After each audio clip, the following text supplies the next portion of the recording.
Hello and thank you for joining me today here on Polestar Driver. As always, I'd like to say a big thank you to everyone who has watched, liked, subscribed and commented on my previous videos on this channel. This week I received a request from Adrian, one of our viewers, who asked about which cars I had considered before deciding on the Polestar 2. In this video we're going to look at a summary of the research that I did and how I came to order a Polestar 2. If you have any suggestions of other topics you'd like me to look at, then please pop them in the comments below and we'll take a look and see if we can make any videos on those topics. So let's jump right in. So my journey to buying an electric vehicle, as I said in the previous video, I've been looking around for a couple of years now. Up until now I've been driving a VW Tiguan 4x4 diesel, which it was coming up to being 5 years old and time to be replaced. And I always knew that my next car I wanted to be a full electric car. I had considered the plug-in hybrids a couple of years ago, but never went down that route. So now that the time's come to replace my Tiguan, the decision was look for a full electric car. So what was I looking for in a car? So first of all, a family car, so able to transport 3-4 people in comfort, and a lot of goods, sports equipment, 2 sets of golf clubs, that kind of thing. I wanted to be full electric, and I wanted a minimum of 200 miles real world range, right? I guess there's no logic in the 200 miles range, but it's just a number that I felt comfortable with. So what did I look at? Obviously, I went past all of the existing EVs. So the Nissan Leaf has been out there for a number of years. It's had a few refreshes lately, but even the latest refresh, the technology and the inside infotainment, all that kind of stuff, it looks pretty dated. So I had a look, but decided not to go there. Renault Zoe was the other option, so the second car that's been around for quite a while. It's good. It had the latest versions have very good range, over 230 miles I think it is, but it is a small car and I didn't think it would be comfortable for a family on a long journey. The last one that I looked at, and actually the first electric car that I drove properly, was the e-Golf.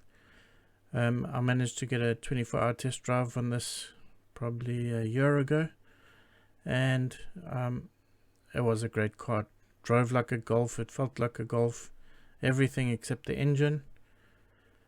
But the only downside to it was the range. So although they were quoting like 160, 180, I can't remember what the exact numbers were. To me, the range on the Golf was not big enough. If it was over 200, I would have had one of those already. What other things did I consider? So here we have the Skoda Enyaq and the all-electric ID4 from VW. These were not considered because they weren't even released. In fact, I don't even think the ID4 has been officially released yet. Skoda Enyaq was released recently, but deliveries of these won't be happening for a while yet, possibly not even within this year. So I did not look into those any further.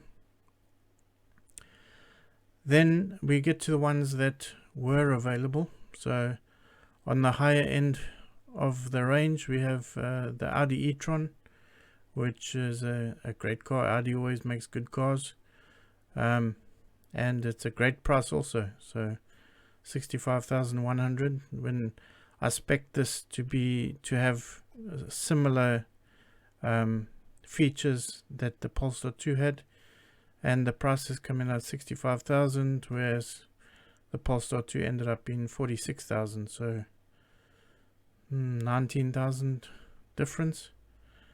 So it's quite a big difference on those two. Of course, the other one we looked at was Jaguar I-Pace. Again, 70,500 for similarly spec'd car to the Polestar 2, and both the E-tron and the I-Pace were ruled out of my selection based on the price. That's the only consideration there. Then we start at the other end of the scale. So Kia e-Niro, it's received a lot of awards. It's got a great range, and it's got a great warranty, 7 years, which is standard for Kia. It's a good little car, and I took this one for a test drive. I had about half an hour test driving it. I was surprised by the feel of it and how it drove. It was very solid. So, and the price on that one, so I would have gone for the 4 Plus version, and the price on that was coming out as 37,200. So it was on the list. It didn't get selected in the end. The other one on the list obviously is the ID3, which is has been hyped a lot over the last year, 18 months. Promised to be a brilliant little car. VW stepping up and doing the electric thing, and I'm sure they'll be doing it very well. So I spec'd this up as close as I could to the Polestar 2, and it came out as 36,600. Then there are all the delivery issues. The software is not working.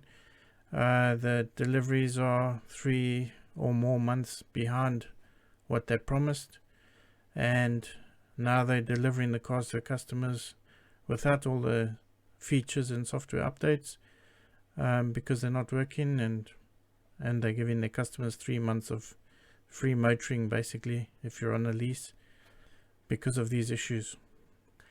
So looking at the e-Niro and the ID3, one's 36.6 and one's 37, some change, right?